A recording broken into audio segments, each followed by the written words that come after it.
સુલતાનપુરામાં રહેતા અને news channel ચલાવતા યુવક પર યાકુતપુરાના શખ્સે હુમલો કરી ગળું પકડી લઈ જાનથી મારી નાખવાની ધમકી આપી હતી, જે અંગે નવાપુરા પોલીસે વધુ તપાસ હાથ ધરી છે. સુલતાનપુરામાં રહેતો વિરાજ શૈલેષભાઈ ભટ્ટ ન્યૂઝ ચેનલ ચલાવે છે. નવાપુરા પોલીસ સ્ટેશનમાં તેની ફરિયાદ નોંધાવીને જણાવ્યું કે ગઈકાલે રાત્રે હું મારા ઘરે હાજર હતો. તે સમયે 1:30 વાગે નવાપુરા કહાર મોહલ્લામાં રહેતા કુણાલ કહારનો મારા પર ફોન આવ્યો હતો અને કહ્યું હતું કે નવાપુરા કહાર મોહલ્લામાં લગ્ન પ્રસંગમાં બેન્ડ વાજા વાગતા હતા, ત્યારે નવાપુરા પોલીસ સ્ટેશન ની પોલીસની ગાડી બેન્ડ વાજા બંધ કરાવવા માટે આવી હતી. ત્યારે પોલીસ સાથે ઘર્ષણ થયું હતું, જેથી હું મારી કાર લઈને માર્કેટ 4 રસ્તા ગયો હતો અને ત્યાં લગ્નનો વરઘોડો નીકળ્યો હતો, જેથી મેં મારી કાર માર્કેટ 4 રસ્તા પાસે પાર્ક કરી હું તથા મારા મિત્ર કુણાલની સાથે 2 વ્હીલર પર બેસી કહાર મોહલ્લામાં જતા હતા. તે દરમિયાન રત્ન 4 રસ્તા પાસે એઝાઝ ઉર્ફે અઘો શેખ રહેવાસી યાકુતપુરા મને રસ્તામાં મળ્યો હતો અને કહ્યું હતું કે તને સમાચાર બતાવવાનો બહુ શોખ છે ને તેમ કહી મારી સાથે ઝઘડો કરી મારું ગળું પકડી લીધું હતું. હું તેનો હાથ છોડાવવા જતા તેને મારા જમણા હાથના અંગૂઠા પર બચકું ભરી લીધું હતું. તે સમયે મારો મિત્ર કુણાલ અને હું ઝઘડો લાંબો થશે તેવું વિચારીને ત્યાંથી જતા રહ્યા હતા અને એઝાઝે મને જાનથી મારી નાખવાની ધમકી આપી હતી. જે યાકુતપુરામાં રહે છે એ પણ ત્યાં ઉપસ્થિત હતો.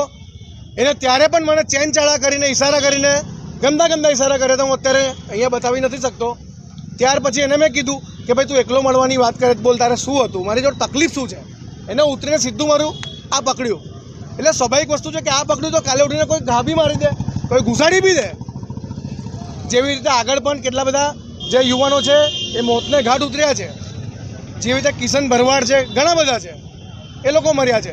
એટલે બચાવ માટે મેં ધક્કો માર્યો. ત્યારબાદ એને પકડવા ગયો કે ઉભો હું પોલીસ બોલાવું છું. તો એની જ્યારે ફેટ પકડી ત્યારે મારા હાથ પર એને બચકું ભરીને ભાગ્યો છે. હાથમાંથી લોહી પણ નીકળ્યું હતું, એના પણ મારી પાસે વિઝ્યુઅલ છે. પરંતુ લગ્ન પ્રસંગ હતો એટલે રાત્રે મેં ફરિયાદ નોંધાવી નહીં. કોઈનું પણ લગ્ન હોય, કોઈના ઘરનો પ્રસંગ હોય, બગડે નહીં એના માટે રાત્રે ફરિયાદ નોંધાવી નહીં. પીઆઈ જે આહિર છે એ પોરબંદર છે, એટલે ચાર્જ અત્યારે જે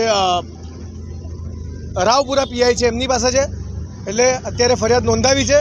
પરંતુ તમામ જે મીડિયા મિત્રો છે અને તમામ જે હિન્દુ સંગઠનો અહીંયા આવ્યા છે, આ તમામનો હાથ જોડીને હું આભારી છું અને આભાર વ્યક્ત કરીશ કે આવા સમયે મીડિયા જોડે ઊભું રહેવું એ ખૂબ જ સરાહનીય કામગીરી છે. કારણ કે આવા લોકો જો મીડિયાના કોઈ એક પત્રકારના, આગળ પણ કેટલાક પત્રકારોના મૃત્યુ થયા છે, એ લોકોનું મર્ડર થયું છે, ન્યાય મળ્યો નથી.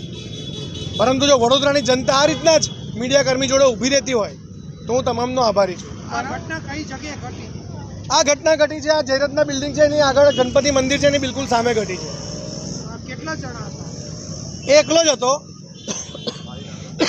અને મને એને એવું પણ કીધું કે આજે તું બચી ગયો, બીજી વખત તને પતાવી દઈશ.